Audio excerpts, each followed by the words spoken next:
दोस्तों, उत्तर प्रदेश की राजधानी लखनऊ शहर पूरे भारत में स्थित सभी खूबसूरत और स्वच्छ शहरों में शुमार है। चाहे खान पान हो या बोली बानी या फिर तहजीब तरीका, सभी मायनों में लखनऊ पूरे हिंदुस्तान में सबसे अलग है। आधुनिकता की इस दौड़ में लखनऊ ने बहुत तरक्की कर ली। शायद ही कोई ऐसी चीज है जो लखनऊ में नहीं है। लखनऊ एकदम विकसित और आधुनिक शहर बन चुका है, लेकिन फिर भी यहाँ रहने वाले लोग अपनी पुरानी संस्कृति और वर्षों से चली आ रही रीति रिवाजों को संजोए हुए हैं। नमस्कार दोस्तों, सीक्रेट ज्ञान टीवी यूट्यूब चैनल आज की इस वीडियो में आपको लखनऊ शहर से जुड़ी उन बातों से रूबरू कराएगा जिसे आप शायद नहीं जानते होंगे।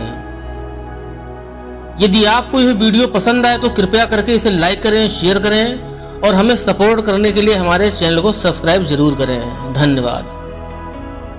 पृथ्वी पर लखनऊ अस्तित्व में रामायण काल से है। ऐसा कहा जाता है कि रामायण काल में यह संपूर्ण क्षेत्र अयोध्या राज्य के अधीन था। अयोध्या के राजा भगवान राम ने इस क्षेत्र को अपने भाई लक्ष्मण को भेंट स्वरूप दिया था और इस स्थान को भगवान लक्ष्मण ने अपनी पसंदीदा जगह बनाई थी। इसलिए इस क्षेत्र को लक्ष्मण नगरी, लक्ष्मणावती, लखनपुर या लक्ष्मणापुर नामों से पहचान मिली और बाद में लखनऊ नाम से जाना गया। साक्ष्य के रूप में लखनऊ शहर में लक्ष्मण टीला नामक स्थान आज भी मौजूद है। इसी जगह पर भगवान लक्ष्मण ने कभी विश्राम किया था। मुगल बादशाह औरंगजेब ने इसी लक्ष्मण टीले के ऊपर एक मस्जिद बनवा दी थी।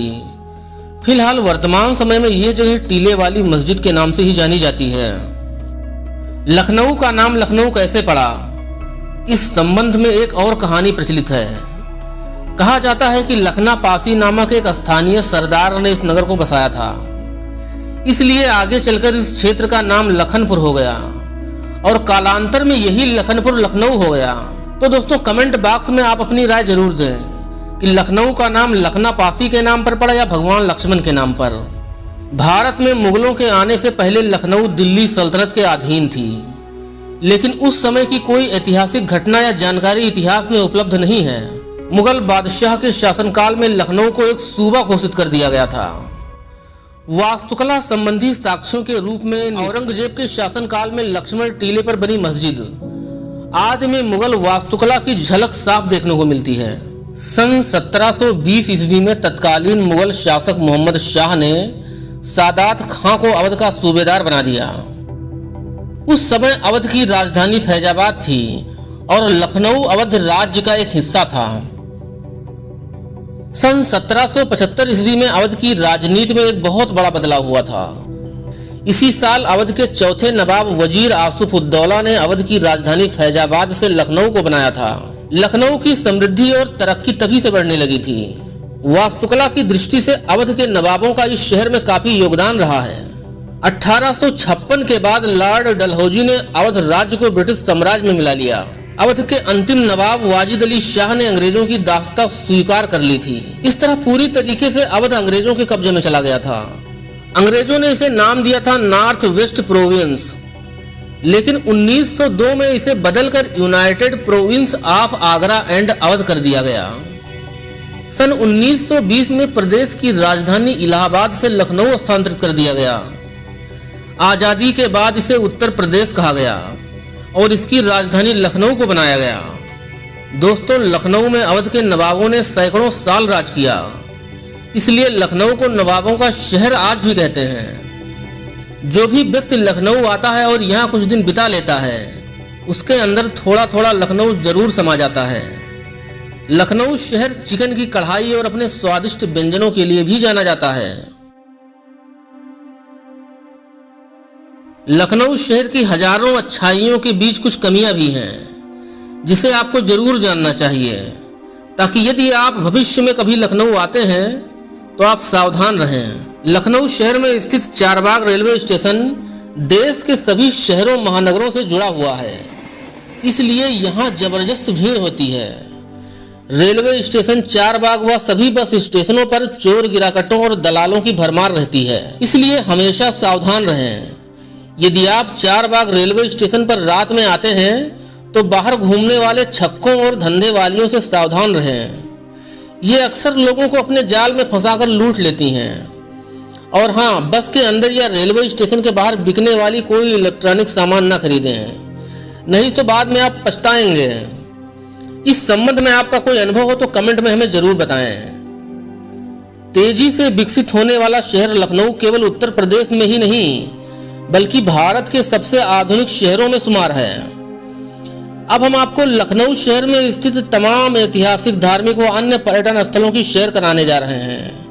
अगर आप लखनऊ घूमने आते हैं तो ये वीडियो आपके लिए काफी मददगार साबित हो सकती है। जनेश्वर मिश्र पार्क। इस पार्क को एशिया का सबसे बड़ा गार्डन होने का दर्जा प्राप्त है। ये पार्क तकरीबन 376 एकड़ के क्षेत्रफल में फैला हुआ है। जनेश्वर मिश्र पार्क शहर के गोमती नगर में स्थित है। इस पार्क का उद्घाटन 5 अगस्त 2014 को शहर की जनता के लिए किया गया था। इस पार्क को समाजवादी पार्टी के महान राजनेता श्री जनेश्वर मिश्र के नाम से संबोधित किया गया था। यहाँ आपके मनोरंजन और मौज मस्ती करने की सभी आधुनिक सुविधाएं उपलब्ध हैं।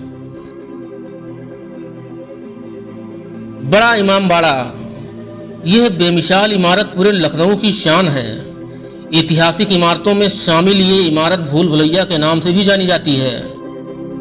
इसका निर्माण सन 1784 ईस्वी में अवध के तत्कालीन नवाब आसिफ-उद-दौला ने कराया था। चारबाग रेलवे स्टेशन से इसकी दूरी लगभग 5 किलोमीटर है।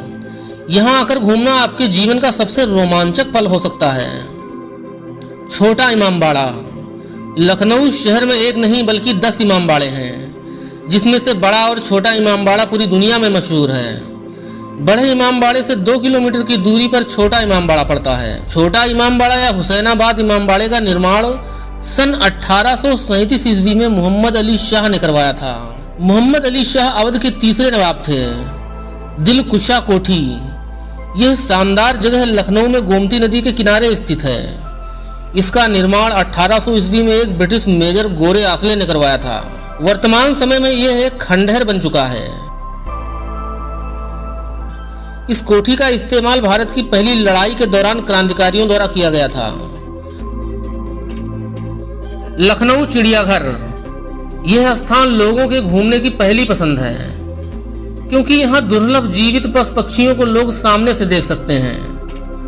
लखनऊ चारबाग रेलवे स्टेशन से लगभग 4 किलोमीटर की दूरी पर यह चिड़ियाघर स्थित है। Doctor Bhimrao Ambedkar memorial park. यह पार्क डॉक्टर भीमराव अंबेडकर को समर्पित एक सार्वजनिक जगह है। इस शानदार और आधुनिक पार्क का निर्माण उत्तर प्रदेश की पूर्व सीएम मायावती ने कराया था। यह घूमने की एक बहुत जबरदस्त जगह है। रात के समय में लाइट्स इसकी खूबसूरती में 4 चांद लगा देती हैं। Lucknow British residency.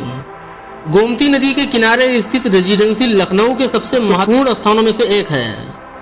इसका निर्माण आसिफ-उद-दौला ने 1775 ईस्वी में शुरू करवाया था और 1800 में इसे नवाब सआदत अली खान के द्वारा पूरा कराया गया था। यह इमारत अंग्रेज अधिकारियों के निवास स्थान के रूप में प्रयोग की जाती थी। अगर आप लखनऊ आए तो यहाँ अवश्य आए, बहुत ही शानदार जगह है।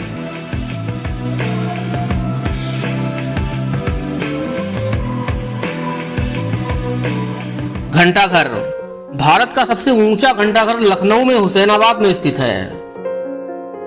इस घंटाघर का निर्माण 1887 ईस्वी में नवाब नसीरुद्दीन हैदर ने करवाया था।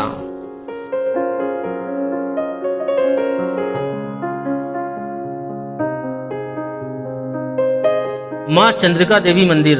हजारों साल से अधिक पुराना मां चंद्रिका देवी मंदिर मां दुर्गा को समर्पित है। हमारे धर्म ग्रंथों और पुराणों में भी इसकी विवेचना की गई है।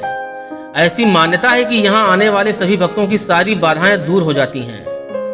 वैसे तो लखनऊ का चप्पा चप्पा ऐतिहासिक है।